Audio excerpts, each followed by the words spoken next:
네, 다 끝나셔서 오늘 말씀 공독하시겠습니다. 오늘 말씀은 베드로후서 1장 1절에서 11절까지입니다. 신약 페이지 384쪽, 383쪽. 베드로후서 1장 1절에서 11절까지 저와 여러분이 한 절씩 교독하시겠습니다. 예수 그리스도의 종이며 사도인 시몬 베드로는 우리 하나님과 구주 예수 그리스도의 의를 힘입어 동일하게 보배로운 믿음을 우리와 함께 받은 자들에게 편지하노니, 하나님과 우리 주 예수를 알므로 은혜와 평강이 너희에게 더욱 많을지어다. 그의 신기한 능력으로 생명과 경건에 속한 모든 것을 우리에게 주셨으니, 이는 자기의 영광과 덕으로서 우리를 부르신 이를 알므로 말미암음이라. 이로써 그 보배롭고 지극히 큰 약속을 우리에게 주사, 이 약속으로 말미암아 너희가 정욕 때문에 세상에서 썩어질 것을 피하여 신성한 성품에 참여하는 자가 되게 하려 하셨느니라. 그러므로 너희가 더욱 힘써 너희 믿음의 덕의 지식을, 지식의 절제를, 절제의 인내를, 인내의 경건을, 경건의 형제우애를, 형제우애의 사랑을 더하라. 이런 것이 너희에게 있어 흡족한즉 너희로 우리 주 예수 그리스도를 알기에 게으르지 않고 열매 없는 자가 되지 않게 하려니와, 이런 것이 없는 자는 맹인이라 멀리 보지 못하고 그의 옛죄가 깨끗하게 된 것을 잊었느니라. 그러므로 형제들아, 더욱 힘써 너희 부르심과 택하심을 굳게 하라. 너희가 이것을 행한즉 언제든지 실족하지 아니하리라. 같이 씁니다. 이같이 하면 우리 주 곧 구주 예수 그리스도의 영원한 나라에 들어감을 넉넉히 너희에게 주시리라. 아멘. 앉으시겠습니다. 자, 우리 옆에 있는 분들한테 먼저 인사하겠습니다. 새해 복 많이 받으세요. 네. 내일 모레 또 구정이니까 설날이잖아요, 설날. 그래서 새해 복 많이 받으라고 하는 그 인사는 몇 번이고 반복해도 좋은 것 같아요. 자칫하게 되면은 우리가 이 복에 대해서 이 새해 복 많이 받으세요라고 하는 어떤 선입견이 있잖아요. 세상 사람들 다 그렇게 인사를 하니까. 근데 우리가 새해 복 많이 받으세요 할 때 그 복은 하나님이 주시는 복이죠, 사실은. 하나님이 주시는 복. 신령한 복. 어떻게 보면은. 종합적인 복이에요. 하나님 우리에게 주시기를 원하시는 그 복은 종합적인 복입니다. 먼저 우리 영혼이 복 받는 거예요. 우리 영혼이 구원받아서 하나님의 생명을 받아서 하나님의 생명으로 살아가는 거. 우리의 영혼의 복이죠, 영혼의 복. 그러면서 또 하나님께서 우리의 건강의 복도 주기를 원하세요. 우리가 몸이 건강하고 강건한 모습으로 질병에 걸리지 않고 죽음의 위협을 받지 않고 건강한 모습으로 살아가기를 또 주님께서 원하시죠. 그 건강의 복. 그러면서 또 경제적인 복도 또 주님께서 우리한테 주기를 원하세요. 경제적으로도 어렵지 않고 풍성하게 누리면서 삶을 살아가는 것. 그런 경제적인 복, 물질적인 복. 그것도 또 주기를 원하시는 거죠. 그래서 우리의 가정이 참으로 행복한 가정으로 세워지는 것, 우리의 일생이 참으로 행복한 삶을 살아가게 되는 것. 이게 하나님께 주시는 복이에요. 근데 세상 사람들이 복 많이 받으세요, 대박 나세요 이렇게 얘기를 할 때는 사실은 물질적인 복, 어떤 그런 또 우리의 건강의 복, 그것만을 얘기하게 되다 보니까 우리가 어떤 부정적인 선입견이 있죠.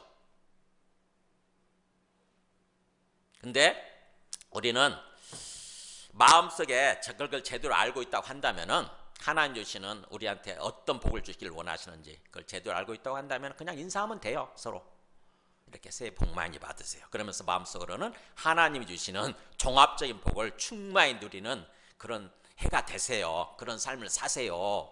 이렇게 인사하면 되는 거죠. 이렇게 생각하고 인사하면 되는 거죠. 다시 한번 옆에 있는 분들한테 그렇게 인사하겠습니다. 새해 복 많이 받으세요. 어떤 복이요? 하나님 주시는 종합적인 복. 그러니까 하나님 우리의 부모님이 되시니까 그잖아요. 우리에게 생명을 주신 영적인 부모가 아닙니까? 하나님이. 그죠? 하나님이 영적인 아버지, 영적인 어머니, 영적인 부모가 되시는 분이세요. 그래서 우리가 부모 입장에서 자식한테 어떤 것을 원하세요? 우리 자식들이 건강하고 참으로 복이 충만한 삶, 행복한 삶을 살아가길 바라잖아요.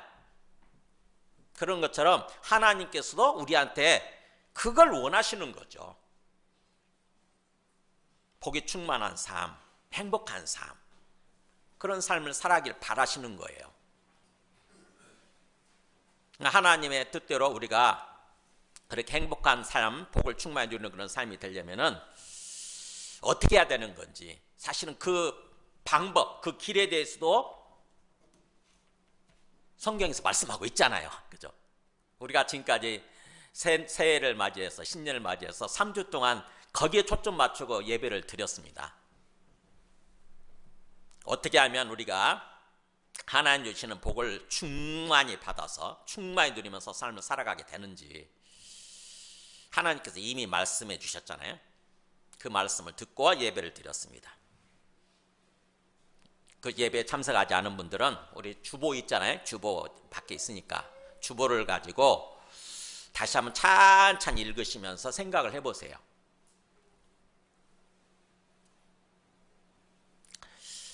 오늘 말씀은 우리가 이 베드로, 지난번 12월 중순에 베드로 전서가 끝났지 않습니까? 그래서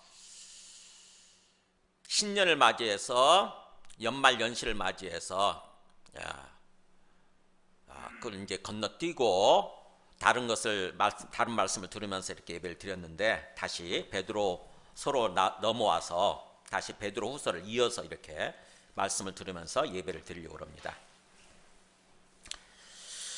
베드로가 쓴 편지가 베드로 전서, 베드로 후서예요. 사도 베드로가 예수님이 수제자로 세웠잖아요. 12사도들 중에서, 12제자들 중에서 제일 수석제자,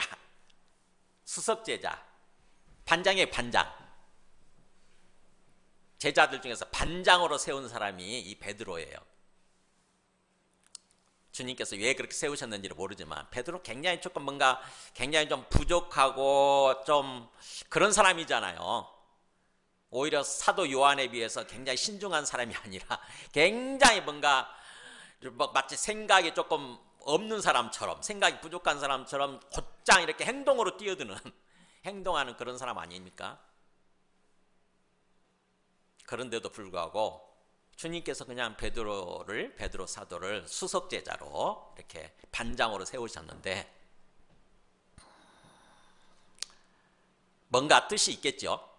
주님께서 그 베드로가 쓴 편지, 우리한테 준 설교가 이 베드로 전서 후서입니다. 베드로 전서는 내용이 뭐였죠? 주제가 고난이에요. 고난 속에서, 고난이라고 하는 게 뭔가, 우리가 예수님 믿고 구원받아서 이 땅에서 삶을 살지만 고난이 계속 있잖아요. 그죠? 몸이 건강을 잃어서, 병에 걸려서 고난을 당할 수도 있고, 또 경제적으로 우리의 사업이 파산해서 경제적으로 큰 어려움을 당할 수도 있고, 고난을 당할 수도 있고. 초대교회 당시에는 뭐였습니까? 네로 황제가 로마의 그 대화재 사건의 책임을 그리스도인들에게, 기독교인들에 돌리면서 그 기독교인들을 다 잡아 죽이는 그런 고난이었죠. 그래서 그 고난의 의미가 뭔지, 왜 하나님께서 그 고난을 허락하셨는지,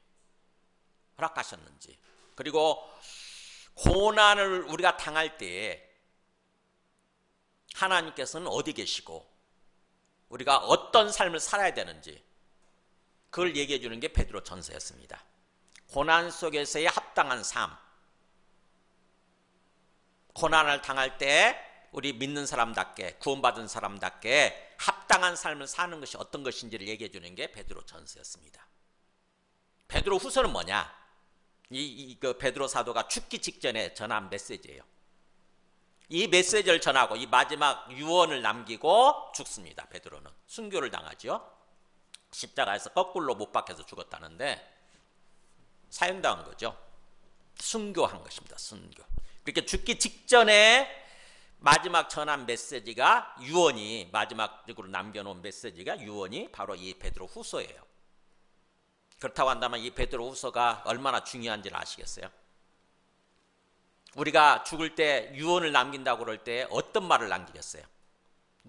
거기서 농담 따먹게 하겠어요? 가장 핵심적인 얘기, 정말 내가 하고 싶은 얘기만 하고 이렇게 죽겠죠? 이게 베드로 후서예요. 나중에 보면은 거기 그 13절에 1장 13절에 그 14절에 나오잖아요. 1장 14절에 이는 우리 주 예수 그리스도께서 내게 지시하신 것 같이 나도 나의 장막을 벗어날 것이 임박한 줄을 알미라 그랬잖아요. 내가 이 나의 장막을 벗어나는 것이, 즉 내가 곧 죽게 될 것이 임박했다는 거죠. 임박. 이제 죽을 날 내가 며칠 안 남았다. 그렇기 때문에 내가 꼭 할 말을 하고 가야 되겠다. 너희들한테 꼭 해줘야 될 말을 하고 가야 되겠다라고 한 게 이 베드로 후서예요. 굉장히 중요한 메시지인 거죠. 아주 우리가 생명을 걸고 알아야 되는, 온 마음을 다해서 알아야 되는 가장 중요한 메시지가 이게 베드로 후서입니다. 베드로 후서는 주제가 뭐냐면은 거짓된 복음이에요. 거짓된 복음에 맞서서 참된 복음을 알려주는 것입니다. 2장 1절에 보면은 거짓 교사들이란 말이 나와요. 거짓 선생들이란 말이 나와요. 거짓 선지자, 거짓 선생들, 그런 말 나오죠. 2장 1절에 그러나 백성 가운데 또한 거짓 선지자들이 일어났었나니 이와 같이 너희 중에도 거짓 선생들이 있으리라 그러잖아요. 거짓 선생들. 너희들한테 거짓된 복음을 전하는, 잘못된 복음을 전하는 거짓 선생들, 거짓 교사들, 사건 목자들이 있을 거다. 만약에 그것을 듣고 너희가 그것을 믿고 삶을 산다고 한다면 너희는 구원받지도 못하고 망하게 된다 하는 거예요. 이 땅에서 삶도 망하게 되고 장차 지옥에 들어가게 된다. 불못에 들어가게 된다. 그렇기 때문에 내가 참된 복음, 참된 선생으로서, 진짜 선생, 참된 선생으로서 참된 복음을 너희들한테 알려줘야 되겠다라고 한 게 이 베드로 후서예요. 여러분, 얼마 전에 TV에서 준 나는 신이다라고 하는 어떤 그거 보셨어요? 나는 신이다. 정명석 그 어떤 그걸 다뤘고 또 여러 가지 이단들을 다뤘잖아요. 이단들. JMS 정명석 그 이단 집단을 다루고 여러 가지 이단들을 다뤘지 않습니까? 그 사람들이 거짓 선생들이고 사건 목자들이에요. 잘못된 복음을 전하는 사람들. 그래가지고 그것을 듣고 그것을 믿고 살아가는 사람들이 결국 어떻게 됩니까? 다 망하잖아요. 다.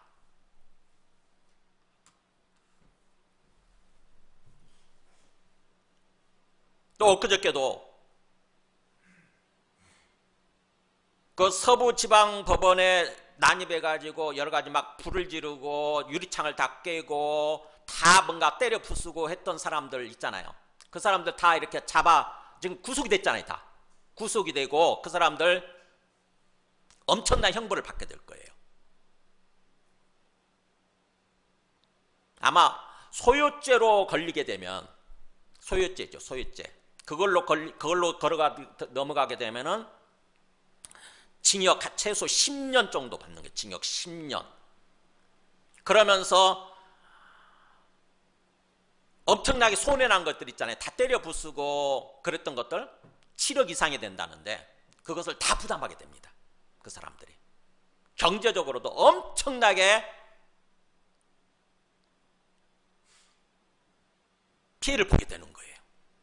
결국 일생 그 사람들 다 망친 거 아닙니까? 젊은 사람들인데 20대, 30대 젊은 사람들이잖아요. 근데 그 사람들이 어떤 사람들이에요? 정광교회 전도사들이래. 정광교회 청년들이에요. 누가 그렇게 하도록 거짓된 복음을 전했을까요? 네, 정광훈 씨예요. 잘못된 복음, 거짓된 복음을 전함으로써 그 사람들이 그걸 듣고 이게 복음이구나. 이걸 믿어야 되는 거구나. 그래서 내가 이걸 믿고 이렇게 행동해야 되는 거구나 했던 사람들이잖아요.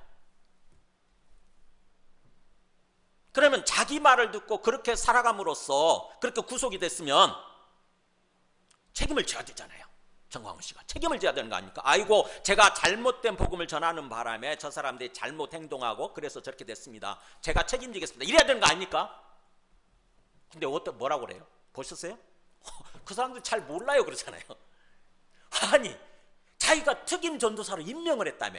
신학도 안 했는데 특별 임명을 한 전도사로 특별 임명을 했어요. 특임 전도사로. 자기 교회 특임 전도사들이에요. 신학도 안 했는데 어떻게 전도사로 임명한다는 것 자체가 말이 안 되는 소리인데, 자기 어떤 목적을 위해서 자기 목적대로 자기 뜻대로 막 열심히 행동하고 살아가니까 전도사로 임명을 해준 거잖아요. 그래서 그 사람들은 거짓 목자, 사꾼 목자인 그 정광훈 씨가 전하는 그 복음을 듣고 그렇게 행동을 한 거예요. 그렇게 해서 결국 망하지 않습니까? 결국 망해버리는 거예요.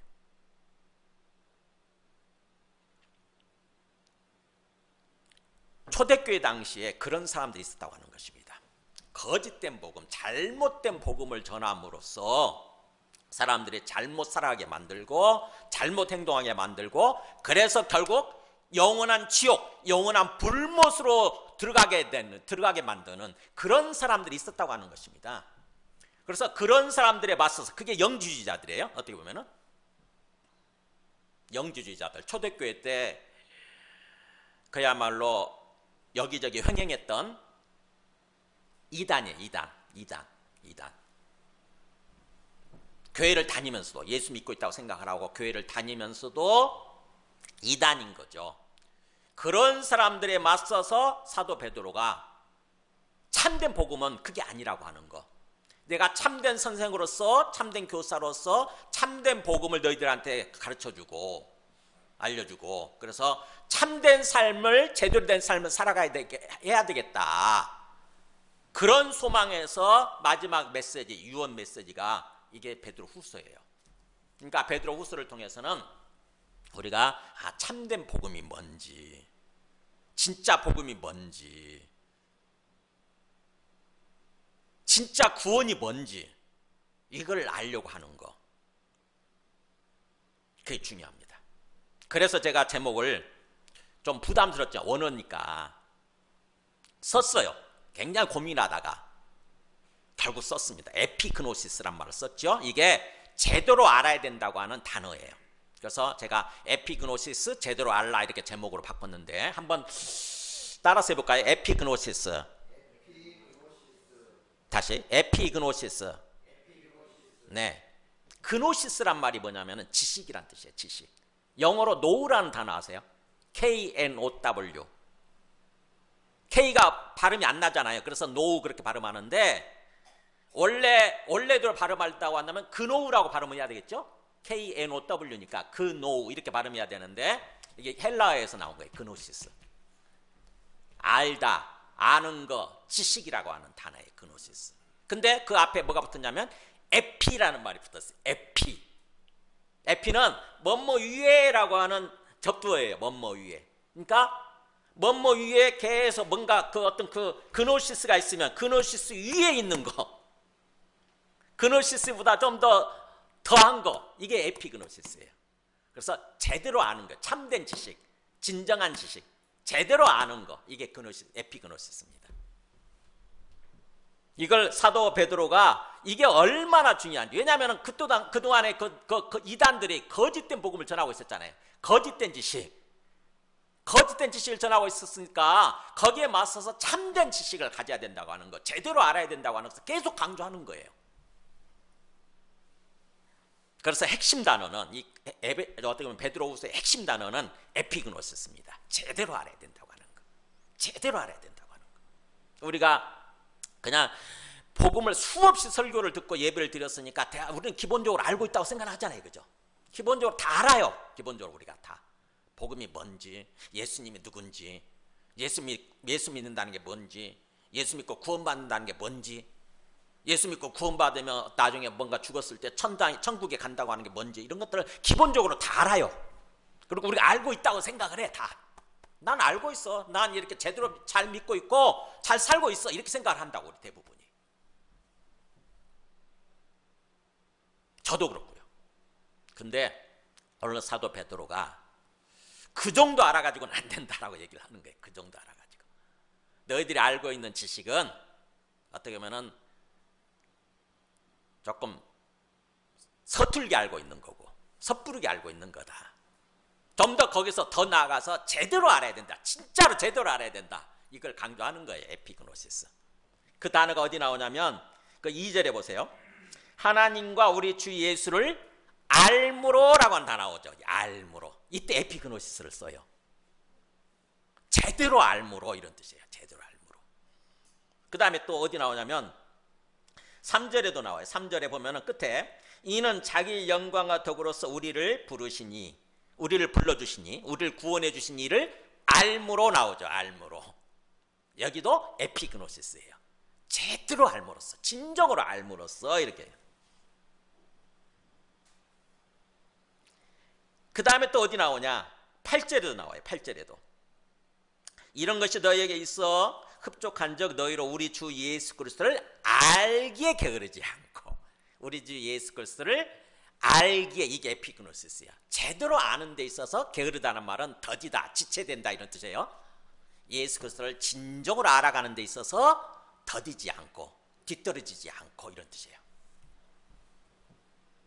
보세요. 그러니까 우리 짧은 이 본문 속에 에피그노시스란 말이 3번이나 나오는 거예요. 3번이나. 베드로의 그 마음속에 생각을 아시겠어요? 느껴지세요? 의도적으로 쓰고 있는 게, 의도적으로. 저는 그래서 그런 생각을 했어요. 베드로가 만든 단어인가, 이게? 만들어냈나, 이 단어를? 자기 메시지를 전하기 위해서 이 단어를 만들어냈나? 우리 이렇게 뭔가 할 때 그동안 없는 단어인데 이렇게 조합해가지고 얘기할 수 있잖아요. 만든다는가 그랬더니 아니더라고. 그때 당시에 쓰여지는 용어였어요. 일상 용어였어요. 에피그노시스란 말. 그러니까 그노시스란 말도 쓰여지지만, 지식이란 말도 쓰지만 에피그노시스란 말도 그동안에 그 시대에 쓰고 있더라고. 어디 나오냐면은 고린도전서 13장 12절에 사도 바울이 쓰고 있더라고요. 보세요. 사도 바울이 고린도전서에서, 고린도교에 보낸 편지, 고린도전서 이런 말 써요. 우리가 지금은 거울로 보는 것 같이 희미하나 그때는 얼굴과 얼굴을 대하여 볼 것이요. 우리가 지금은 이 땅에서 예수 믿고 구원받았어도 이 땅에서 삶을 사는 우리의 인생 기간 동안에는 마치 거울로 보는 것처럼 서로 희미하게 본다. 뭔 소리예요? 우리 지금 거울 보면 확실하게 보는데, 네, 그때 당시 거울은 지금 우리가 보는 거울이 아니라 뭐예요? 구리로 만든 거울이에요. 구리로 만든 거울. 그때 당시는. 지금 같은 유리 거울이 없었어요. 아시죠? 구리로 만든, 쇠로 만든 거울 있잖아요. 그러면 보지만, 얼굴이 보이긴 보이지만 좀 희미하게 보이잖아요. 그러니까 그 얘기하는 거예요. 우리가 지금은 그런 어떤 그 구리 거울로 보는 같이 희미하지만, 그러나 그때가 되면, 그때는 언제예요, 이게? 예, 천국이 펼쳐졌을 때. 우리가 완전히 예수님 재림하셔서 우리가 부활해서 천국에 들어갔을 때, 그잖아요.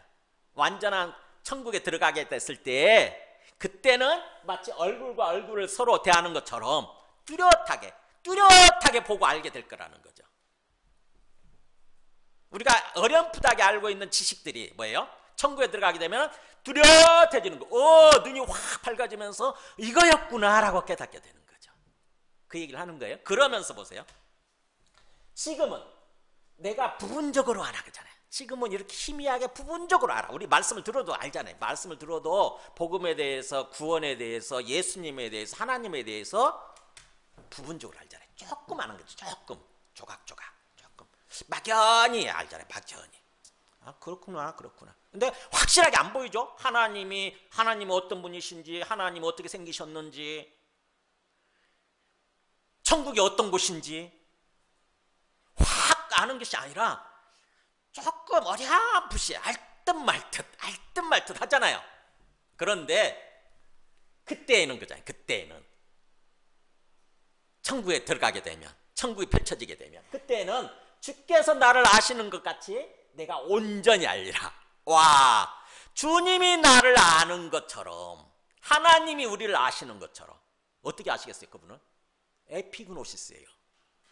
완전히 아는 거죠. 완전히 선명하게 아는 거잖아요. 그런 것처럼 우리들도 서로 온전히 알리라. 이게 에피그노시스예요. 확실하게 알게 될 거다.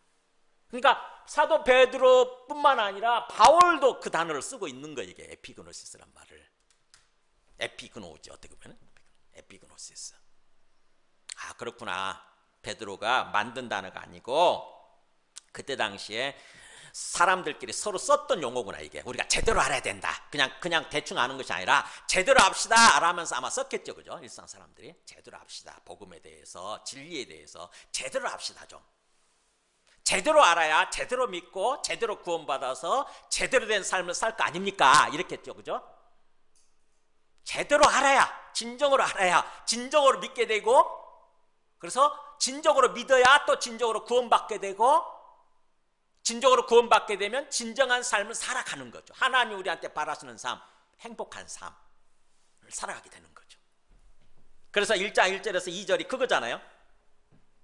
보세요. 1절에 예수 그리스도의 종이며 사도인 시몬 베드로는, 지금 그 베드로가 이 편지를 쓰면서 그렇게 하죠. 나는 예수 그리스도, 예수라고 하는 그리스도의 종이면서 사도다. 그러면서, 사도는 보냄받은 사람이죠. 예수 그리스도를 대신해서, 네가 가서 나를 대신해서 나를 전하라 이거잖아요. 복음을 전하라. 그래서 그렇게 예수 그리스도의 종으로서, 예수 그리스도는 주인이 되시는 거죠. 주님이 되시는 거죠.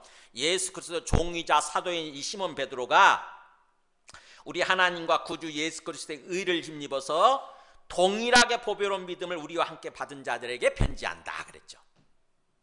그러니까 우리와 함께, 사도들과 동일한 보배로운 믿음을 가진 사람들, 동일하게 보배로운 믿음을 갖고, 믿음이 보배롭대요. 우리가 갖고 있는 믿음이 정말 귀하고 보배 같은, 보물 같은 믿음이래. 우리 대충 생각하죠. 뭐 그까짓 게 뭐가 어쩌다고, 믿어도 그만 안 믿어도 그만. 잘 몰라서 그러는 거예요. 그게 제대로 알게 되면 베드로처럼 고백을 하게 되는 거예요. 내가 믿게 된 게, 내가 예수님 믿고 구원받게 된 게 엄청나게 귀한 거구나. 하나님 감사합니다. 예수님 감사합니다. 이렇게 하게 되는 거예요. 제대로 알게 되면. 그래서 우리 하나님과 구주 예수 그리스도의 의를 힘입어서 어떻게 해서 우리가 믿음을, 보배로운 믿음을 갖게 되고 구원받게 된 거예요? 네, 예수 그리스도의 의예요.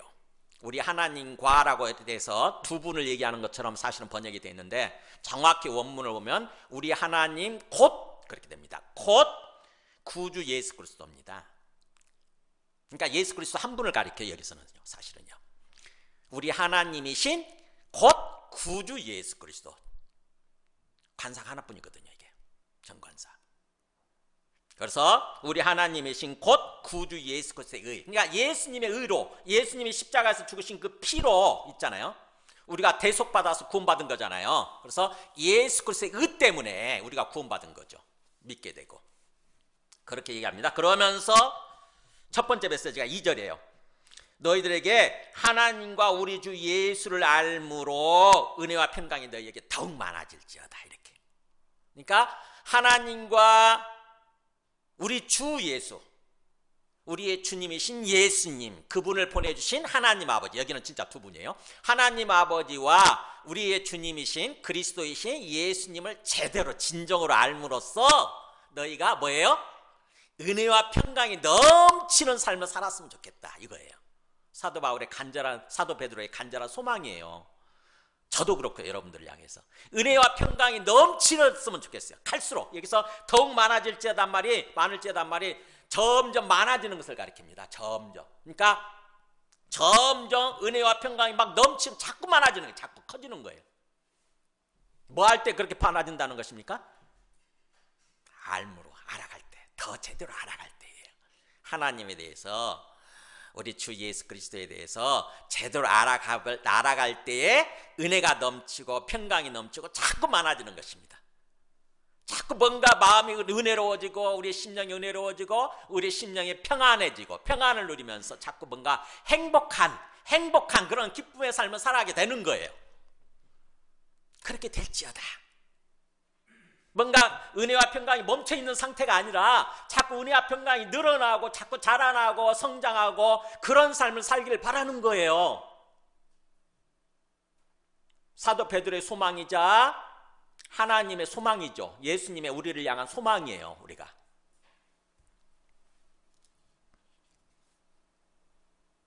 이 똑같은 이 메시지가 제일 마지막 3장 한번 보세요. 3장 끝에 보면 3장 18절에 나오죠. 보세요. 같이 읽어볼까요? 3장 18절 시작. 오직 우리 주 곧 구주 예수 그리스도의 은혜와 그를 아는 지식에서 자라가라 이렇게 얘기했잖아요. 거기까지. 우리의 주님이신 곧 구주이신 예수 그리스도께서 베풀어 주신 은혜, 사랑, 그리고 그분을 아는 지식, 이거는 진짜 그노시스입니다. 지식적으로 아는 거.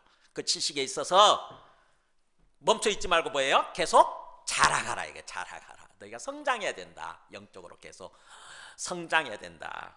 그래서 은혜와 평강이 더욱더 계속 많아지는 그런 삶을 살아야 된다. 이게 사도 베드로의 첫 번째 메시지, 우리한테 대한 소망이에요. 여러분, 이 사도 베드로가 계속 뭔가 정말 간절히 소망하고 바라는 거, 이거를 우리가 들어야 돼요. 우리가 그냥 대충 알고 대충 그냥 신앙생활 습관적으로 하면 되는 건 줄 알았더니 이게 아니구나. 주님께서는 우리가 정말 영적으로 성장하고 계속 성숙해져서 은혜와 평강이 더욱더 많아지고 그런 삶을 살아가기를 바라시는구나. 우리의 신앙생활의 목표인 거죠. 이렇게 우리의 신앙생활의 목표. 이게 돼야 됩니다. 그러면서 두 번째 메시지 보세요. 3절부터 먼저 4절까지 보세요. 3절부터 4절까지 보면은 예수님을 통해서 우리한테 베풀어 주신 구원이 뭔지, 구원의 세 가지에 대해서 얘기합니다. 구원의 세 가지. 우리는 구원을 자꾸 한 가지만 생각하잖아요. 죽으면 천당 가는 거, 죽으면 천국 가는 거, 이 한 가지만 생각하는데 그러기 쉬워요. 대부분의 사람들이. 저도 그랬어요. 저도. 예수 믿고 구원받는다고 하는 것은 그냥 죽으면 천국 가는 거다, 이렇게만 생각을 했더랬거든요. 근데 오늘 말씀 보세요. 그의 신기한 능력으로 예수님의 마지막 단어니까 2절에서 마지막 단어가 우리 주 예수가 마지막 단어거든요. 그거를 여기는 관계대명사로 받고 있으니까 그는 예수님을 가리켜요.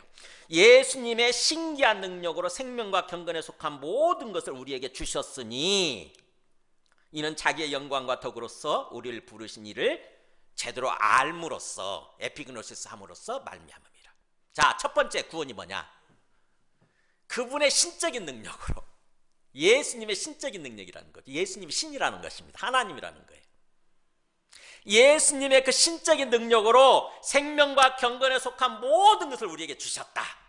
예수님을 우리를 불러주신 그게 예수님이죠. 우리를 불러주신 예수님을 진정으로 마음속으로 제대로 딱 알고 믿었더니 뭐예요? 예수님이 갖고 계신 신적인 능력, 생명과 경건에 속한 모든 것을 우리한테 주셨다는 것입니다. 이게 무슨 말인지 잘 어렵더라고요. 이게 뭔 말이에요? 예수님의 신적인 능력으로 생명과 경건에 속한 모든 것을 우리에게 주신 것이 구원인가? 이게 어쨌다는 거예요? 생명과 경건에 속한 삶을 살아가도록, 생명과 경건에 속한 삶을 살아가도록, 그러니까 생명과 경건을 향한 그분의 신적인 능력입니다. 그분의 모든 신적인 능력을 우리한테 주셨다. 사실은 목적어가 주신 것의 목적어가 그분의 신적인 능력입니다. 사실은 그분의 신적인 능력, 하나님적인 능력, 우리한테 하나님의 능력이 주어졌대. 하나님의 신적인 능력이 우리한테 주어졌대. 예수님의 신적인 능력이 뭐 할 수 있도록? 생명과 경건한 삶을 살아가도록, 생명과 경건에 속한 삶을 살아가도록, 이렇게, 이런 뜻이에요. 어렵죠? 다시 천천히 생각해 보세요. 우리가 예수님 믿고 구원받았다고 하는 것은 뭘 받았다는 거냐면 생명과 경건에 속한 삶을 살아가도록 하나님의 예수님의 신적인 능력을, 신적인 권능, 능력을 우리가 받았다는 것입니다. 그러니까 우리 안에는 진짜 예수 믿고 구원받은 사람들은 하나님의 능력이, 예수님의 신적인 능력이, 권능이 우리 안에 숨어 있대요. 우리 안에 속해 있대요. 우리 안에 있대요. 그러면 우리 인간적인 능력으로 삶을 살아가는 것이 아니라, 인간적인 힘, 인간적인 어떤 그런 것으로 살아가는 것이 아니라 뭐예요?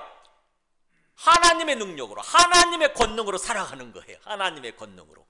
어떤 삶을 살아요? 생명과 경건에 속한 삶. 생명과 경건한 삶, 이거예요. 생명과 경건한. 생명이 바로 이게 뭡니까? 바로 하나님의 생명, 이게. 하나님의 생명, 영생, 소위. 우리 육체의 생명만이 아니라 하나님의 생명, 영생, 영적인 생명. 영적인 생명, 즉 하나님과 교통하면서 하나님과 함께 동행하는, 하나님과 더불어 살아가는 그런 생명. 그거는 정말 건강하고 에너지가 넘치고 행복하게 만들어주는 그런 생명인 거죠. 그러면서 경건은 뭐냐? 신앙생활 얘기해요. 신앙생활. 여러분 경건한, 저 사람 경건하게 살고 있네 할 때 그 경건이 뭔지 아시겠어요? 막 술 먹고 뭔가 도박하고 타락하고 방탕한 삶을 살아가는 사람에 비해서 저 사람 경건하게 살고 있네 그러면은 뭔지 아시겠어요? 뭔가 죄악에 찌든 삶, 그래서 타락하고 방탕한 삶이 아니라 하나님 바라시는, 어떻게 보면은 좀 거룩하고 깨끗하고 그런 삶, 이게 경건인 거죠. 이게 경건. 경건이란 단어 영어로 쓸 때 보면은 G-O-T-L-Y 이렇게 쓰잖아요. 경건하다 그럴 때 소문자로 써가지고 G-O-T-L-Y, 신적인 그런 뜻이잖아요. 신적인, 하나님적인, godly.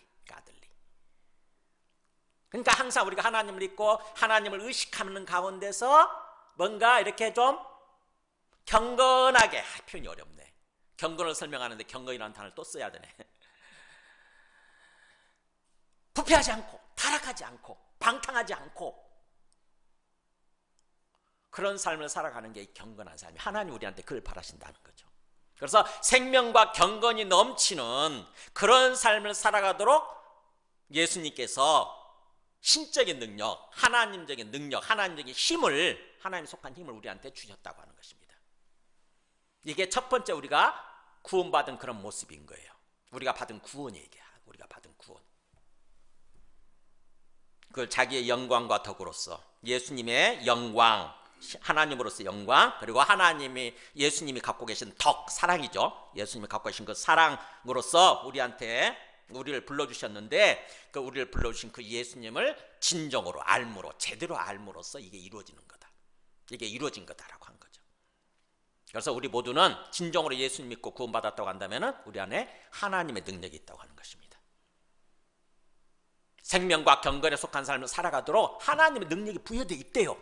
그럼 우리는 그런 삶을 살려고 생각을 해야 되는 거죠. 예수 믿고 구원받았다고 하면서도 세상 사람들과 똑같이 사는 것이 아니라 뭔가 달라야 돼요. 구별된 삶.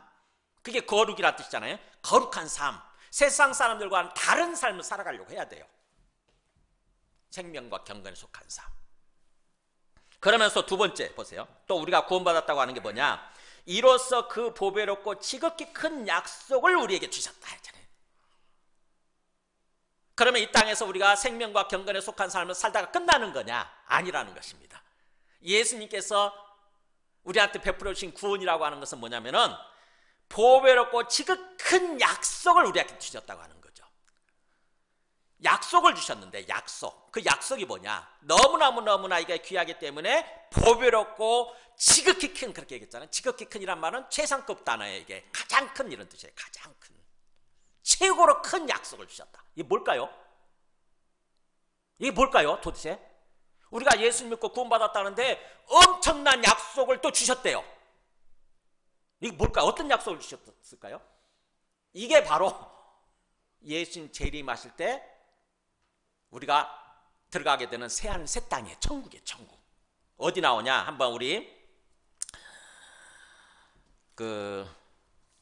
3장 13절에 나와요. 3장 13절에 보면, 자, 여기도 아예 준비해놨네. 거기 보세요. 3장 13절, 책을 한 장만 넘기면 되니까 3장 13절 보세요. 읽어볼까요? 시작. 우리는 그의 약속대로 의가 있는 곳인 새하늘과 새 땅을 바라보도다 그러잖아요. 그의 약속 나오잖아요. 약속. 예수님이 주신 약속대로 뭘 바라본다고요? 새하늘 새 땅. 이게 이거예요. 이거. 새하늘 새 땅. 이 땅에서 삶을 살다가 끝나는 것이 아니라 새하늘 새 땅이 펼쳐진다는 거죠. 새하늘 새 땅. 이게 한자 말로 하면 뭐예요? 있는 그대로 표현하면 새하늘 새 땅. 새가 신이고 신천지예요. 신천지. 와, 이거를 신천지 이단이 이용해 먹는 거예요. 자기들 전유물처럼 가져가 버렸어. 우리 건데 하나님이 주신 거예요. 하나님이 너희들한테 새하늘 새 땅이 주어진다는 것입니다. 앞으로 이 땅에서 삶, 이 땅에서 인생, 이 땅에서 삶이 끝나는 것이 아니라 뭐예요? 언제 이게 펼쳐집니까? 예수님 재림하실 때. 예수님 재림하실 때 우리는 부활하게 되고, 우리는 죽었더라도 부활하게 되고, 부활의 몸으로써 뭐예요? 새하늘 새 땅에 들어가서 거기서 영생하게 되는 거예요. 새하늘 새 땅. 이게 예수님이 주신 약속이에요. 약속. 그러니까 우리가 예수님 믿고 구원받았다고 하는 것은 우리한테 뭐예요? 궁극적인 우리 구원의 완성, 도착지가 우리한테 약속을 주어진 거죠. 너희는 이 땅에서 삶을 살다가 그렇게 끝나는 게 아니야. 뭐예요? 너희들한테는 새하늘 새 땅이 있어. 새하늘 새 땅. 천국이지. 이게 천국이에요. 천국. 소위. 그러니까 천국은 완전히 우리 구원의 완성점 아닙니까? 그러잖아요. 천국에 들어가는 것은 우리 구원의 완성점이에요. 도달점이에요. 우리가 구원받아서 우리가 궁극적으로 도달하게 되는, 들어가게 되는 그곳이 새하늘 새 땅 천국이에요. 지금 베드로는 그 얘기를 하는 거예요. 그때 당시 이단들은 예수님 재림하신다, 그래서 새하늘 새 땅 같은 거 없다, 이렇게 전했어요. 이렇게 거짓 교사들이. 예수님 재림 같은 거 없어, 그 말짱 꽝이야, 거짓말이야. 그래서 예수님 재림하시면 너 심판을 받게 되고, 뭐 새하늘 새 땅에 들어가게 되고, 아니면 불못에 들어가게 되고, 이거 다 거짓말이야, 이거 없어, 이렇게 전했다고. 그게 거짓 복음이죠. 거짓 복음, 가짜 복음. 그래서 그 사람들은요, 그냥 이 땅에서 삶이 전부인 줄 알았어요.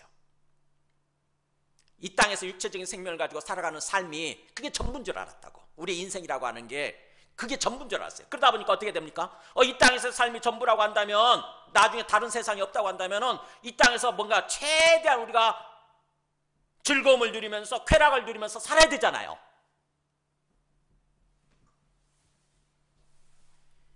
그러다 보니까 그 사람들이, 그 영지주의자들이 잘못된 삶으로 빠진 거예요. 타락하고 방탕한 삶으로 빠진 거예요.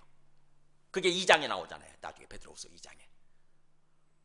영주주의자들의 그 삶의 모습, 잘못된 복음을 듣고 잘못된 삶을 살아가고 있는 사람들, 그걸 적나라하게 묘사하고 있잖아요. 2장에서 자세하게 얘기하고 있지 않습니까? 근데 베드로는 그게 아니라고 하는 것입니다. 참된 복음은 뭐예요? 예수님 재림이 확실하고 분명히 있고, 그 다음에 예수님 재림하실 때 새하늘 새 땅이 펼쳐진다. 천국이 펼쳐진다. 천국이. 그렇기 때문에 우리는 그것을 목표로 해서 삶을 살아야 된다는 거죠. 이 땅에서. 정말 예수님 재림이 확실하고 새하늘 새 땅이 있다고 한다면 우리는 뭐예요? 이 땅에서 삶을 사는 동안 항상 그것을 의식하고 거기에 들어가기 위해서, 새하늘 새 땅에 들어가기 위해서 삶을 살아야 된다고 하는 거죠. 신앙생활을 해야 된다고 하는 거죠. 타락하고 방탕하고 부패하지 말고 그런 삶을 살지 말고. JMS 정명석이 전한 가짜 복음을 듣고 삶을 살아가는 사람들, 그들의 모습 보이잖아요. 얼마나 타락하고 방탕합니까? 왜냐하면 정명석이 그렇게 전했거든요. 예수님 재림 같은 거 없어. 내가 재림 예수야. 내가 재림 예수고, 우리가 있는 곳이 이곳이 새하늘 새 땅이야. 이곳이 신천지야. 이만희처럼, 신천지 이만희처럼 그렇게 전했거든요. 가짜 이단들은 다 똑같이 그렇게 전해요. 자기들이 있는 곳이, 자기들 교주가 재림 예수고, 자기들이 있는 곳이 새하늘 새 땅이래. 신천지래. 그곳이 천국이래. 그러다 보니까 그 사람들은 뭐예요? 예수님 재림이 없으니까 이 땅에서 삶이 전부잖아요. 그래서 이 땅에서 어떻게든지 그야말로 완전히 뭔가 낙을 누리면서 쾌락을 누리면서 살아야 되는 거예요. 지금 두 번째 구원의 메시지는 그겁니다.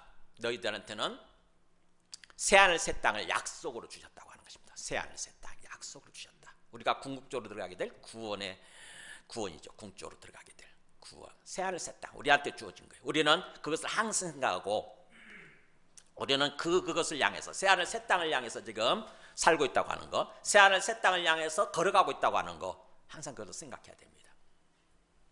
그 다음에 마지막 세 번째 구원의 내용은 그 약속이 사실이라고 한다면 이 약속으로 말미암아 그 4절 중반 보세요. 이 약속으로 말미암아 너희가 정욕 때문에 세상에서 썩어질 것을 피하여 신성한 성품에 참여하는 자가 되게 하리 하셨느니라.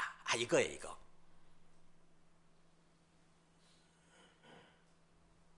그게 사실이라고 한다면, 장차 예수님의 재림과 새하늘 새 땅이 그게 사실이라고 한다면, 그래서 이 땅에서 삶이 전부가 아니라고 한다면은 하나님께서는 우리한테 어떤 삶을 살기를 원하시느냐.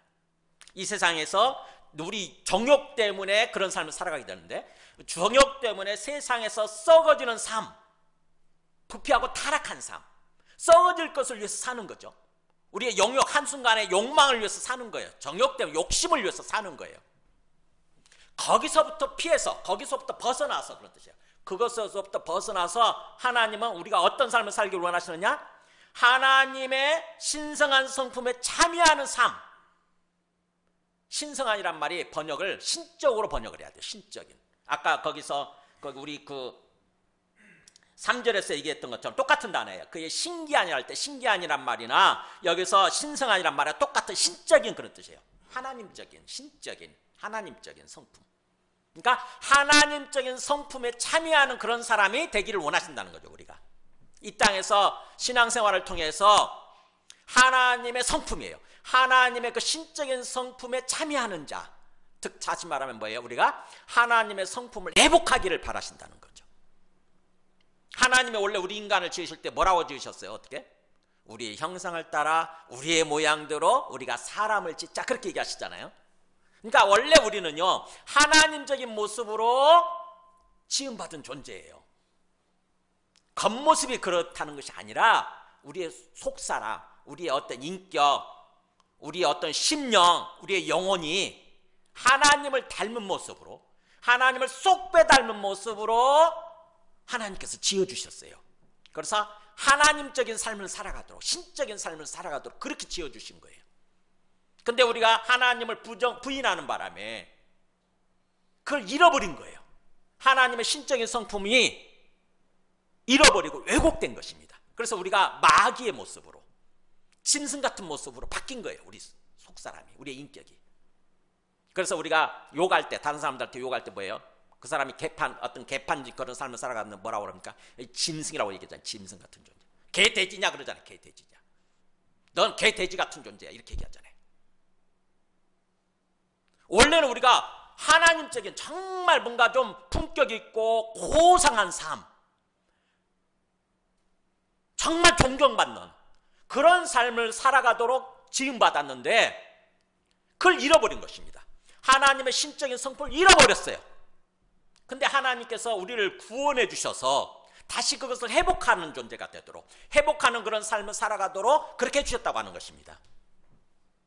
그래서 이 땅에서 우리가 구원받아서 이 땅에서 삶을 살아가는 동안에는요, 우리의 목표는요, 우리의 1차적인 목표는 뭐냐면은 하나님의 형상을 회복하는 거예요. 구원의 1차적인 목표, 하나님의 형상 회복, 이거예요. 하나님의 형상 회복. 하나님은 어떤 성품을 갖고 계실까요? 하나님의 성품은 어떤 것일까요?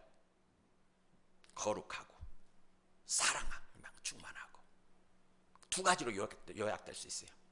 거룩하고 사랑 충만하고. 뭐라고요? 하나님 성품 두 가지로? 거룩과 사랑이에요. 거룩과 사랑. 근데 우리 속에는 뭐예요? 거룩도 없고 사랑도 없잖아요, 현재. 그죠? 거룩하지도 못해. 우리 욕망 때문에, 우리 욕심 때문에 부패하고 타락하고 짐승 같은 삶을 살다고. 세상 사람들 보세요. 우리 가운데는 그렇지 않겠지만 세상 사람들 보세요. 하나님을 믿지 않는 사람들 짐승 같잖아. 자기 욕망 때문에, 자기 정욕에 완전히 노예가 돼가지고, 욕망의 노예가 돼가지고, 욕심의 노예가 돼가지고, 육신의 정욕, 안목의 정욕, 이생의 자랑, 욕심들의 노예가 돼가지고, 육신의 욕망, 그 다음에 재물 욕심, 그 다음에 권력 욕심, 이런 것들 노예가 돼가지고 짐승 같은 삶을 살고 있잖아요.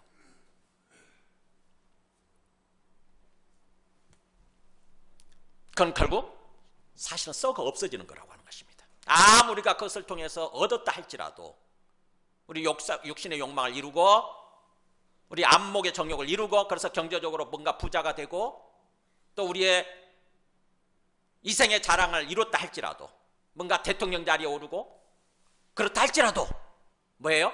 다 그거는 썩어 없어지는 거예요.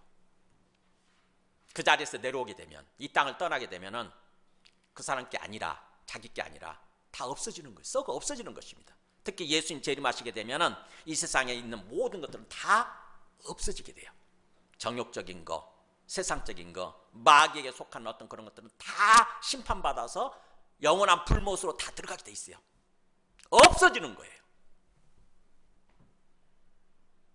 그래서 우리는 썩어 없어질 것을 위해서 사는 것이 아니라 뭐예요? 원래대로 하나님의 모습, 하나님의 신적인 성품을 회복하는 그런 삶을 살길 원하신다는 것입니다. 하나님께서.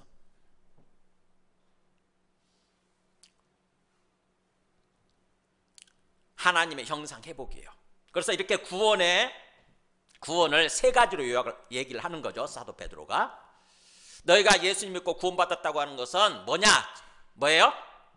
하나님의 성품 회복하는 거. 그 다음에 생명과 경건에 속한 삶을 살아가는 거. 그 다음에 최종적으로 마지막에 새하늘 새 땅에 들어가는 거.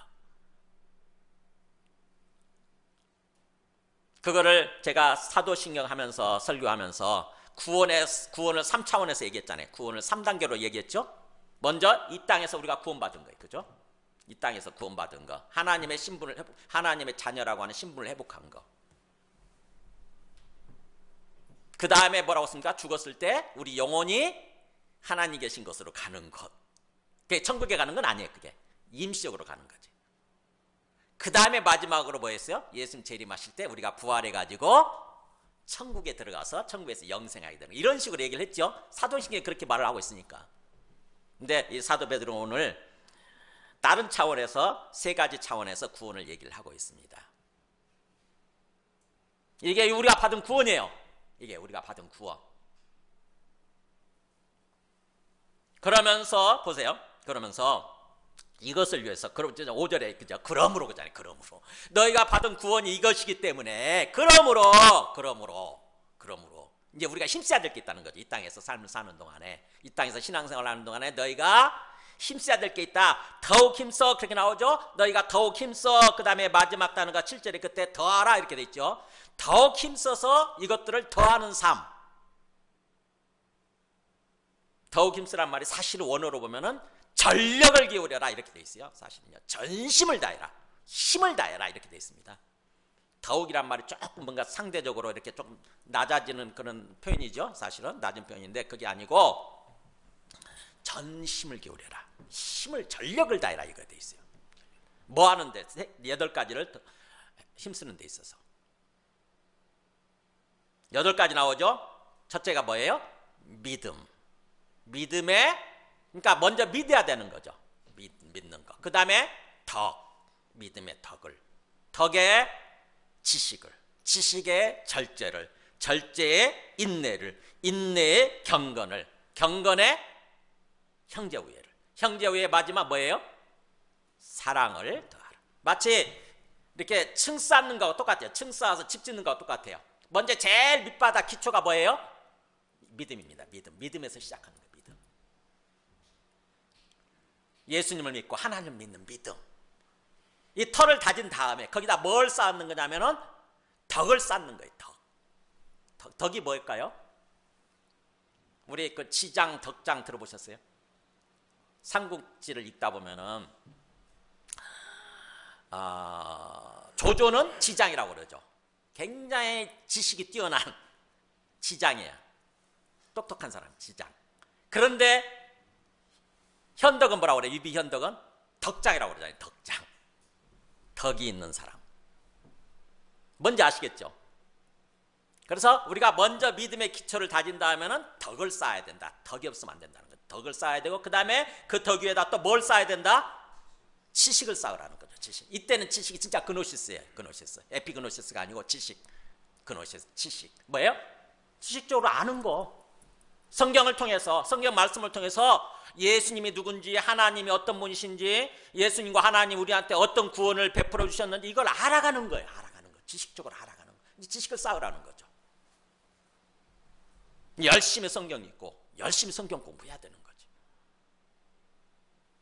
그 다음에 지식에 또 뭘 쌓으라고요? 절제할 줄 알아야 된다.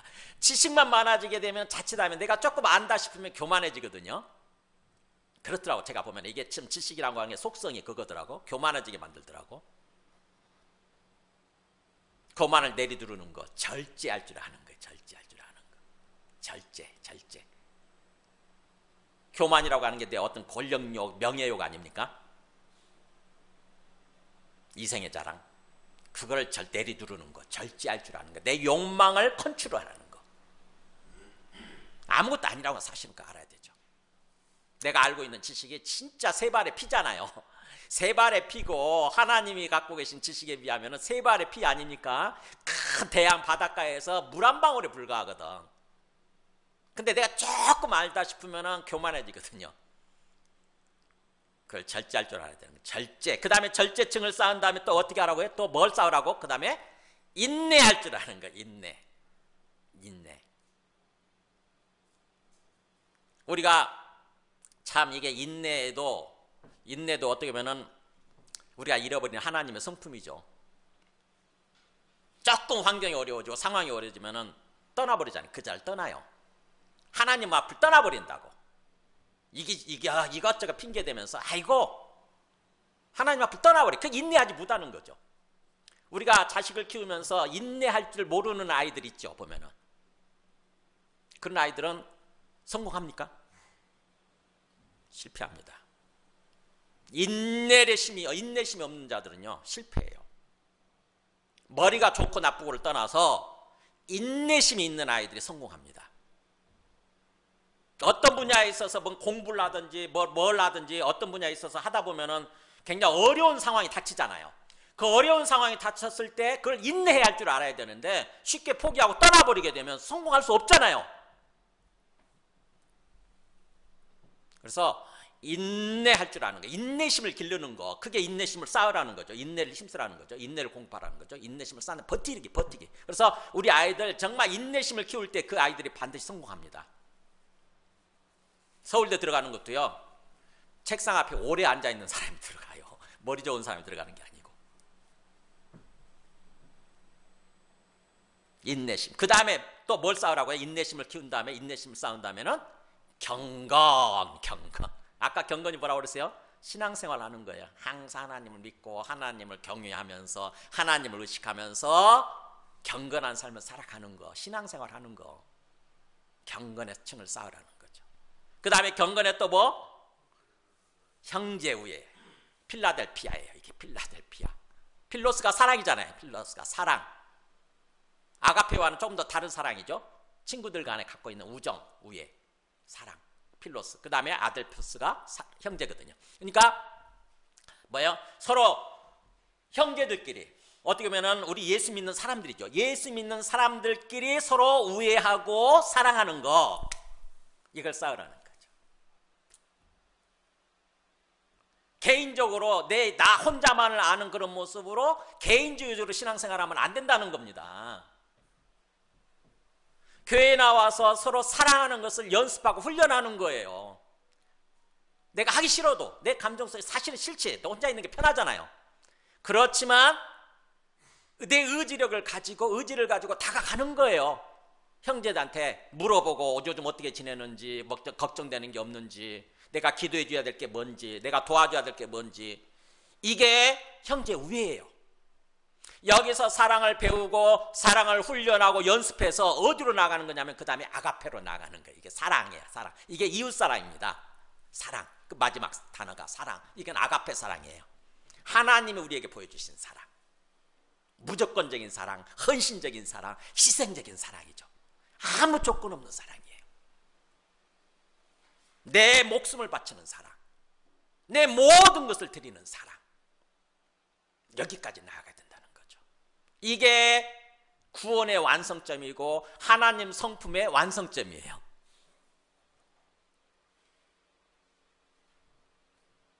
저는 이걸 보면서 정말 회개가 되고 반성이 되는 거예요. 하나하나가 다 걸리는 거예요, 제가. 그래서 저는 이 말씀 준비하면서 정말로 제가 은혜를 받았습니다. 정말 내가 부족하구나.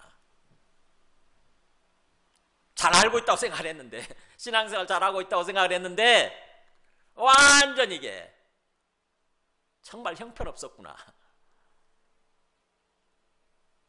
그래서 사랑이 갈라디아서 5장 22절 보면은 사도 바울은 성령의 9가지 열매를 얘기하면서 이렇게 얘기하잖아요.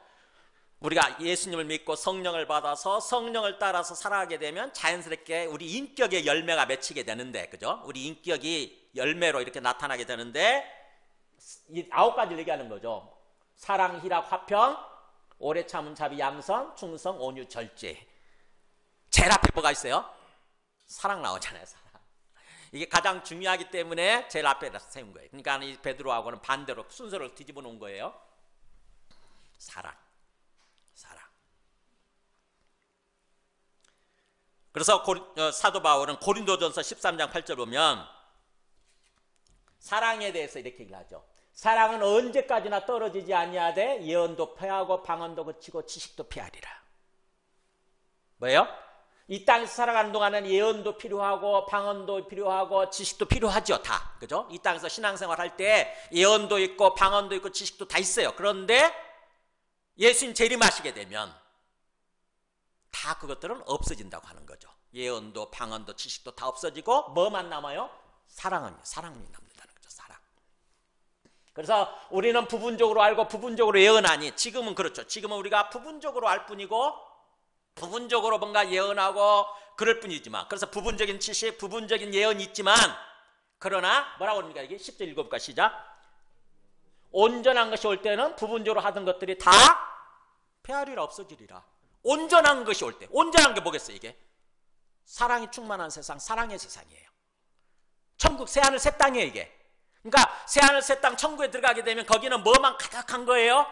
사랑으로 가득하게 되는 거예요. 사랑으로. 우리 마음도 그렇고 그곳의 분위기도 그렇고 사랑으로 충만하게 되는 거예요. 서로. 그래서 그곳에 가게 되면은 다 거기 구원받은 사람들이 뭐예요? 전부 다 사랑으로 충만한 사람들이 있는 거죠. 그래서 서로 만날 때마다, 교제할 때마다, 서로 인사할 때마다 사랑이 충만한 그런 문화가 되는 거죠. 그런 삶이 되는 거예요. 그게 온전한 세상. 사랑이 완성이라는 겁니다. 사랑이 하나님의 신적인 성품이 우리가 완성이 되는 모습, 우리 안에 사랑이 충만한 모습. 그러니까 우리가 예수님 믿고 신앙생활 한다고 그럴 때에 내한테 사랑이 얼마나 있는가, 이걸 점검을 해야 되는 거죠. 내 안에 사랑이 얼마나 있는가. 난 예수님 믿고 신앙생활 한다고 그러면서도 사랑이라고 하는 짓거리만큼도 없고 그냥 철저하게 내 이기적인 모습으로, 나만 아는 그런 모습으로 살고 있나? 예수를 안 믿든지 아니면 신앙적으로 아주 어리든지 이런 상태인 거죠. 내 이기적인 모습에서 벗어나서 형제 우애로, 그 다음에 아가페 사랑으로 이렇게 나아가야 되는 거고, 그것이 점점 많아지고 점점 커지고 점점 자라나는 그런 모습이 돼야 된다고 하는 것입니다. 그것을 위해서 전력을 기울이래. 그것을 위해서. 그러니까 대충 뭐 되면 되고 안 되면 말고 이런 게 아니라 뭐예요? 더욱 힘쓰라. 전력을 기울여라. 온 힘을 기울여라. 이렇게 지금 사도 베드로가 마지막 얘기하는 거예요. 굉장히 사실은 오늘 메시지의 강조점이 여기 있습니다. 전심을 기울여. 전심을. 대충대충 하지 말고. 이 8가지 덕목. 믿음에 다지고, 믿음을 다지고, 그 다음에 덕을 쌓고, 덕에 지식을 공급하고, 지식에 절제를 공급하고, 절제에 인내심을 키우고, 인내심에 그 다음에 경건한 삶을 살고, 경건한 삶 다음에 서로 형제 교회 와서 형제 간의 사랑을 하는 그런 것을 연습을 하고, 훈련을, 그걸 배우고, 그 다음에 밖으로 나가 세상에 나가서 사랑을 베푸는, 이 사람 저 사람 가리지 말고 사랑을 하는 그런 삶을 살아라고 하는 거죠. 그래서 8절에 그러죠. 또 그걸 대충 들을까 봐. 만일에 8절에 보세요. 이런 것이 너희에게 있어 흡족한 즉, 그러니까 이런 거 8가지 동목이에요. 이런 삶, 이런 삶이 너희들한테 있어서 흡족한 즉이란 말은 풍성하고, 또 그 다음에 뭔가 자꾸 이게 뭔가 많아진 즉 이런 뜻입니다. 이런 것이 흡족하다는 말 원래 많아진다는 그 단어하고 똑같거든요. 그 2절 끝에 더욱 많을지어다라고 한 단어하고 이렇게 자꾸 많아지는 거예요. 자꾸 풍성하고 많아지는 거예요. 그렇게 되면 너희가 예수님을, 주 예수 그리스도를 아는 데 있어서 결코 게으르지 않고, 이렇게 게으르단 말을 왜 게으르단 말을 썼는지 모르겠어. 더디지 않고 지체하지 않고 이런 뜻이에요. 더디지 않고 예수 그리스도를 진정으로 알아가는 데 있어서, 제대로 알아가는 데 있어서 뒤처진다는 거죠. 그게 아니다는 거죠. 그렇지 않다는 거예요. 더욱더 제대로 알게 되고 이런 뜻이에요. 더욱더 이 주 예수가, 예수님이 바로 이런 분이시구나, 예수님으로 말미암아 구원받는다는 게 바로 이런 거구나 라고 더욱더 더 제대로 알아가게 되고, 그 다음에 열매 없는 자가 되지 않게 한다는 거죠. 뭐예요? 열매 없는 삶을 사는 것이 아니라 풍성하게 열매가 넘치는 삶을 살게 된다고 하는 것입니다. 풍성한 삶, 행복한 삶, 그런 삶을 살게 된다고 하는 거죠. 뭐 할 때? 이 8가지 덕목에 우리가 정말 최선을 다해서 힘쓰고 이것이 많아질 때. 그 다음에 만일에 이렇게 말해도 대충 또 듣는 사람을 향해서 9절에 얘기하죠. 만일에 이런 것이 없는 자는 뭐라고 됐습니까? 읽어볼까? 시작. 맹인이라 멀리 보지 못하고 그의 옛죄가 깨끗하게 된 것을 잊었느니라. 이런 것이 없게 되면 뭐 어떻게 되냐? 영적 소경, 영적 맹인이 되는 거래. 맹인이 뭔지 아시죠? 봉사잖아요. 봉사. 볼 줄 모르는 사람들. 육체의 눈은 뜨여 있지만 볼 줄 모르는 거예요. 그런 사람들 참 많죠. 보면은 어떻게 눈을 뜨고 있는데 이가 못 보지? 이게 안 보이지? 이런 생각 할 때가 제가 많거든요. 이렇게 엘리베이터 타고 올라오다 보면, 오늘은 그게 없었죠?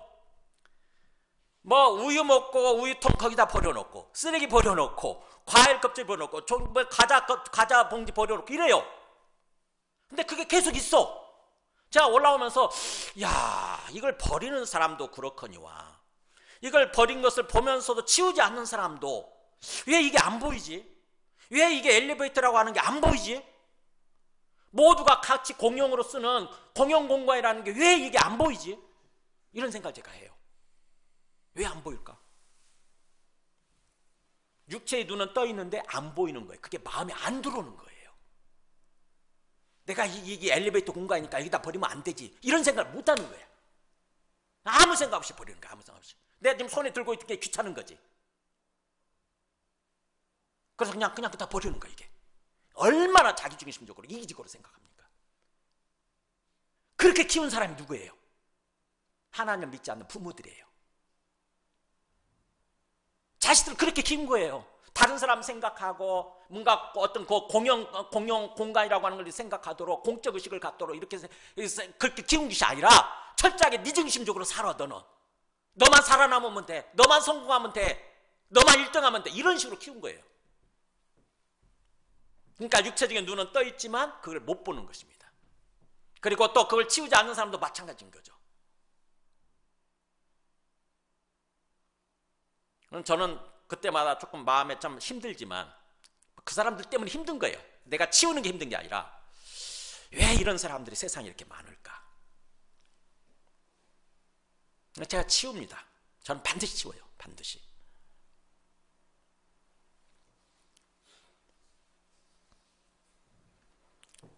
그렇게 뭔가 이런 것이 없는 자들은 영적 맹인이 되어버리는 것이고, 그래서 절대로 멀리 보지 못하고 멀리 볼 줄 모른다는 거죠.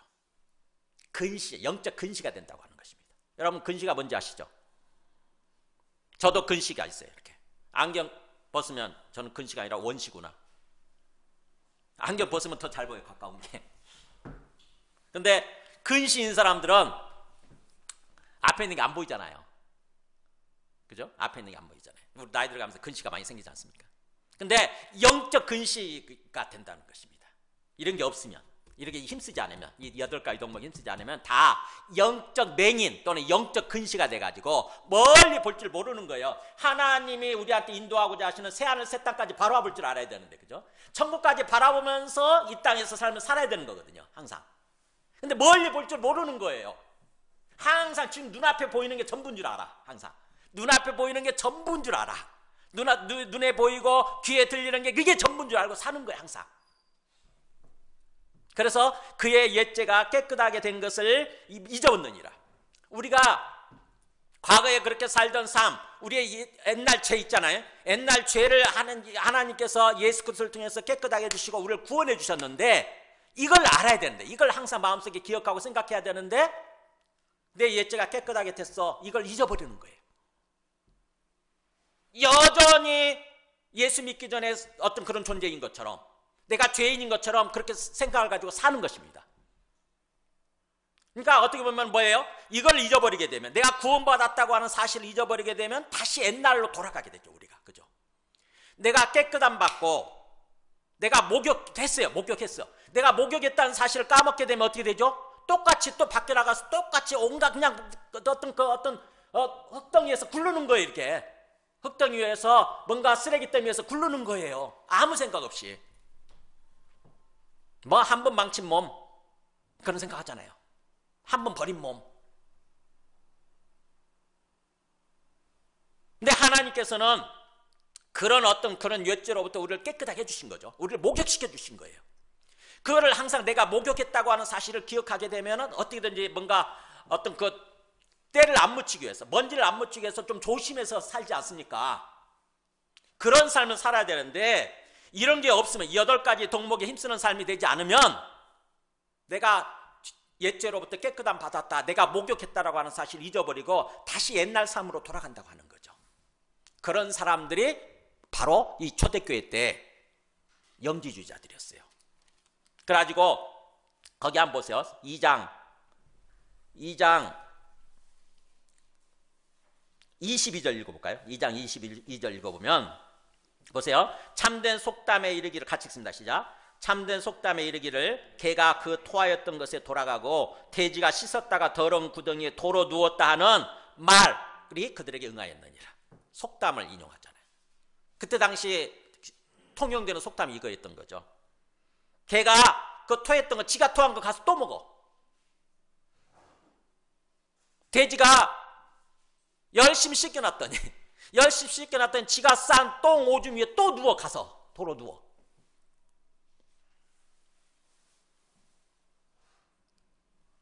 우리가 그럴 수 있다는 거죠. 우리가 구원받았다고 하는 거, 옛죄로부터 완전히 씻김받았다고 하는 것을 잊어버리게 되면 이런 삶을 살 수 있다고 하는 거죠. 세상으로 다시 돌아가서 세상 사람들과 똑같이 죄악 속에서 뒹구는 것입니다.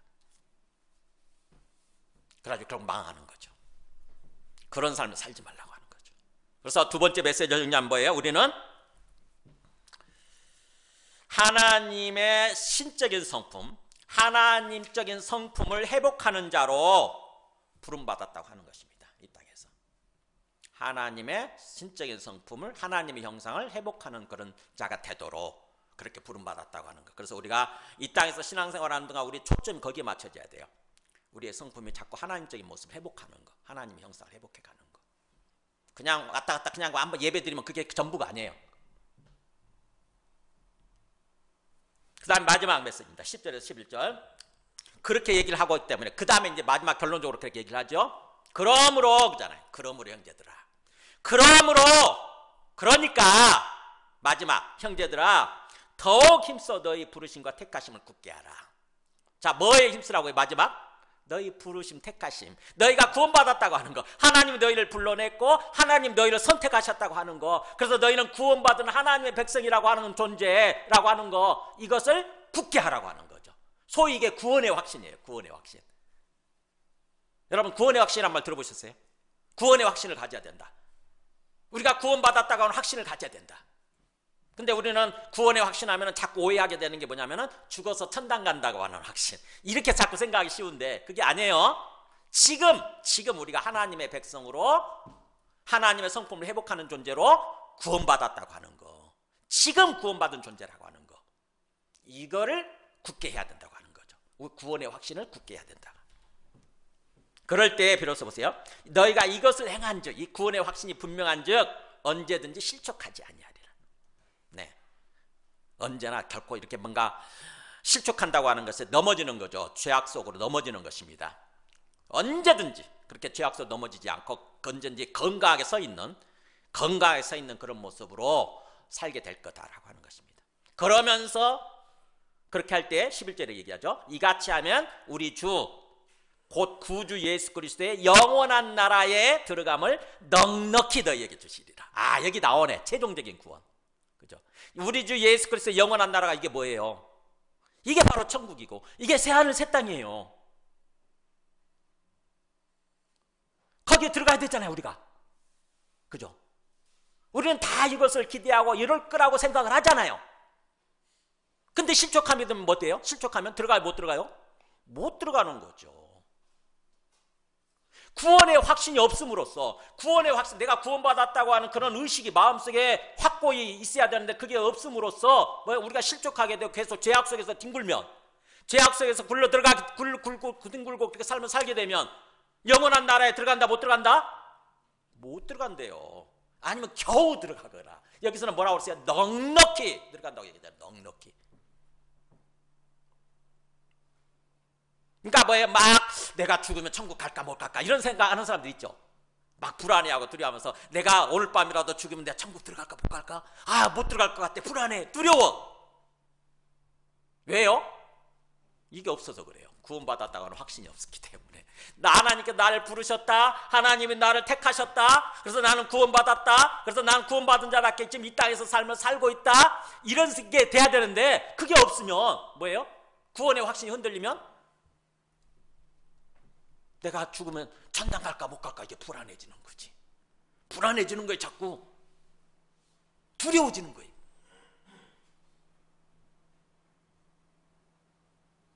그런데 그것이 확실하면, 내가 구원받았다는 확신이 분명하면 이 땅에 삶을 사는 동안은 실족하지 않고 넘어지지 않고 죄악 속으로 다시 돌아가지 않고, 그 다음에 천국에 들어가는 것을 넉넉히 주신다고 하는 거죠. 넉넉하게. 편안한 것입니다. 당연히 난 천국 들어가지. 나중에 주님 재림하실 때 난 당연히 부활하고 천국에 들어가, 새하늘 새 땅에 들어가지. 당연해. 이렇게 생각하고 이렇게 얘기를 하게 되는 거죠. 이제 말씀을 정리합니다.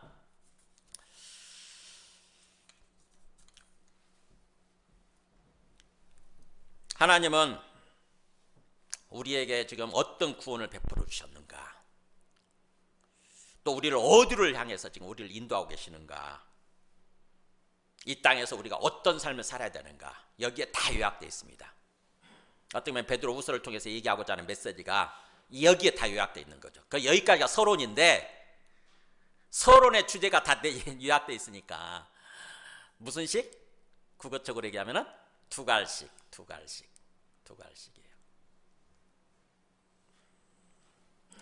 하나님 우리한테 어떤 구원을 베풀어 주셨다고요? 네, 우리는 지금 하나님의 신적인 능력을 받은 사람들이에요. 생명과 경건에 속한 삶을 살아가도록. 그리고 또 뭐예요? 장차 우리는 새하늘 새 땅에 들어가게 될 거예요. 그 다음에 세 번째는 뭐예요? 우리는 하나님의 성품을 회복하는 자로 부름받았어요. 이 땅에서. 이것을 천천히 다시 묵상하시면서 생각하시기 바랍니다. 얼마나 우리가 받은 구원이 얼마나 귀한지, 얼마나 존귀하고 얼마나 보배로운지 이걸 제대로 알게 되면 자연스럽게 하나님 감사합니다 이렇게 되는 거예요. 하나님 감사합니다. 하나님 감사합니다. 내한테 사랑을 베풀어 주셔서 감사합니다. 은혜를 베풀어 주셔서 감사합니다. 자꾸 감사합니다가 자연스럽게 나오는 거예요. 그게 제대로 아는 사람이에요. 제대로 알게 되면은 항상 하나님의 은혜에 대해서, 하나님의 사랑에 대해서 감사하면서 그 은혜에 걸맞는, 감사함에 걸맞는 삶을 살려고 하게 되는 거예요. 하나님의 은혜를 저버리지 않고, 하나님 배신하지 않고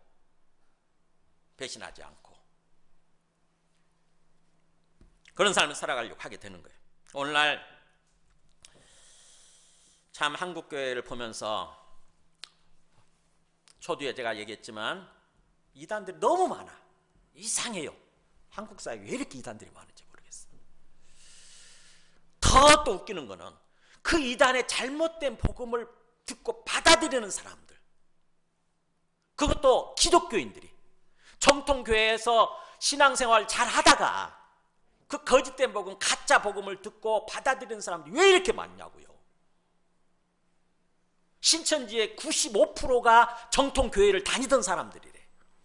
신천지 한 30만 명 되는데 95%가 정통교회를 다니고 있던 사람들이에요.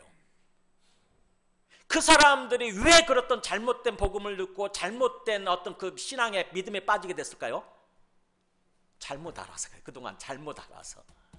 에피그노시스 한 것이 아니라, 제대로 안 게 아니라 복음에 대해서 잘못 알고 있었기 때문에, 대충 알고 있었기 때문에 어떻게 내 귀에 딱 내 욕망을 채워주는, 귀를 간지럽히는 얘기를, 귀에 솔깃한 그런 얘기를 듣게 되면 거기에 빠지는 거예요.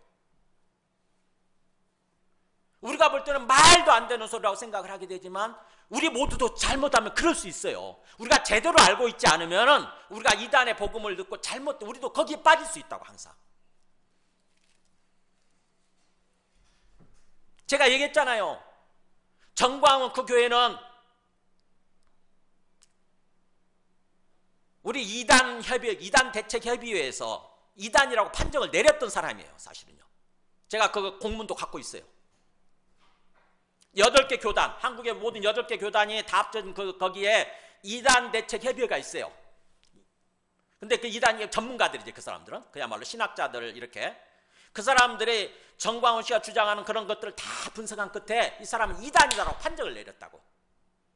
그래가지고 교단 총회에 올렸어요. 이 사람 이단이라고 해야 됩니다. 근데 교단 그 위에 분들이 나이 드신 분들이잖아요. 나이 드신 목사님들이 정광훈 씨 약간 좀 극우적인 성향 있는 사람들 있잖아요. 그 사람들은 정광훈 씨 그 말이 막 들리고 거기에 솔깃하고 거기에 이렇게 감하고 그런 사람들이 있기 때문에 그 사람들이 좀 보류시킨 거예요. 그냥 이단이라고는 하지 말고 그냥 접근금지 합시다. 접근금지. 그래서 접근금지라고 우리 교단에서는 접근금지라고 그렇게 판정을 내렸어요. 정광훈 씨 거기에 접근금지. 근데 이단입니다. 이단. 잘못된 복음을 전하는 거예요. 그냥 극우적인 사상 있잖아요. 자기 극우적인 사상이 복음이냐 그렇게 전하지 않습니까? 그잖아요. 정치 사상에 매몰된 거예요. 복음이 매몰돼 버린 것입니다. 복음 사상보다, 복음으로 주어지는 사상보다 정치 극우적인 사상이 더 앞서버린 거예요. 더 위에 있게 되는 거예요. 그래서 자기 극우적인 사상을 만족시키기 위해서 사람들을 자꾸 뭔가 들쑤쓰고 선동을 하잖아요. 가서 다 때려 부셔. 가서 불 지르고 다 때려 부셔. 그리고 나와. 그래 그 복음을 듣고 거기에 참여했던 사람들이 결국 망하지 않습니까? 구속되고 이제 나중에 10년형 징역받고 그 다음에 또 모든 배상 거기 피해 금액 다 보상해야 된다고 한다면 어떻게 되겠어요? 그 사람들 삶이. 그 사람도 거짓 교사고 거짓된 복음을 전한 거예요. 여러분은 항상 분별할 줄 알아야 돼요. 예수님도 그 말씀하셨잖아요. 예수님도 우리가 마태복음 7장 15절에 마지막 이 말씀 봐야 되겠네. 읽어볼까요? 15절 시작. 거짓 선지자들을 삼가라. 양의 옷을 입고 너희에게 나오나 속에는 노략질하는 일이라. 네. 뭘 삼가라고요? 거짓 선지자, 사꾼 목자, 잘못된 복음을 전하는 사람들. 그 사람들을 조심하라, 신중해라 이거예요. 삼가란 말이. 그건 누가 하는 거예요? 목회자가 하는 겁니까? 아니면 누가 하는 거예요? 우리 성도들이.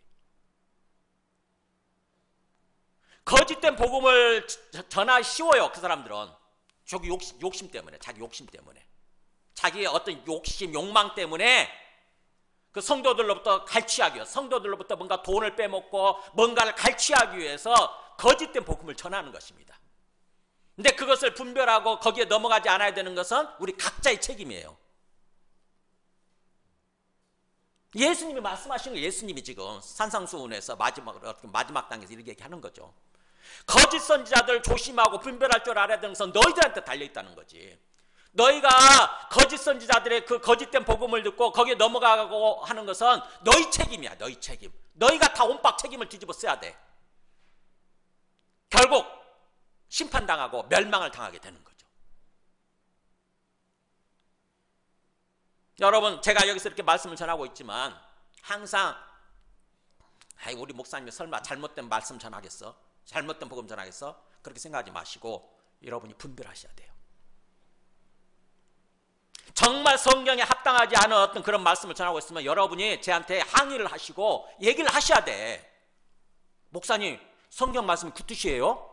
제가 볼 때는 이거 아닌 것 같은데요? 그러면서 항의를 하셔야 된다고. 그러면 제가 선한 목자면은 제가 다시 한번 생각해 볼게요. 다시 한번 이렇게 좀 분석해 볼게요. 이럴 거 아닙니까? 그잖아요. 그래서 제가 만약에 잘못된 복음을 전했으면 그 다음 시간에 사과하겠죠. 그죠? 사과하고 올바른 말씀을 전하겠죠. 근데 내가 만약에 사꾼 목자, 거짓된 목사다, 거짓 선지자다 그러면 어떻게 하겠어요? 내가 일부러 그렇게 전했으니까, 거짓된 일부러 전했으니까 절대 사과하지 않겠죠. 그죠? 무조건 따라 그럴 거 아닙니까? 그잖아요. 그래서 그 사람들은 양의 옷을, 겉의 모습은 양의 모습이지만 속에는 뭐예요? 빼먹는 노략질하는 일이라는 거죠. 일의 마음을 갖고 있는 거예요. 지금 거짓된 그 교사들, 거짓된 선지자들, 거짓된 목자들 있잖아요. 이단 교주들은 다 이런 존재들이에요. 거짓 선지자들이. 성도들 통해서 계속 노략질하고 있습니다. 돈을 노략질하고, 그 다음에 그들의 몸, 삶을 노략질하고. 지금 이 베드로후서는 여러분이 그렇게 되지 않도록 정말로 참 복음을 깊이, 오늘 말씀을 통해 다 요약되어 있잖아요. 참된 복음이 뭔가, 예수님이 하나님 우리한테 베풀어 주신 구원이 뭔가, 우리가 진짜 예수님을 제대로 알고 그래서 제대로 믿고 제대로 구원받았다고 한다면 우리가 장차 어디를 향해서 나아가는가, 그리고 이 땅에서 어떤 삶을 살아야 되는가, 오늘 말씀을 통해서 깊이 몇 번이고 반복해서 읽으시면서 깨달으시기 바랍니다. 그래서 제대로 하세요. 제발 제대로 하세요. 우리 함께 찬송하 기도하겠습니다. 찬송가 452장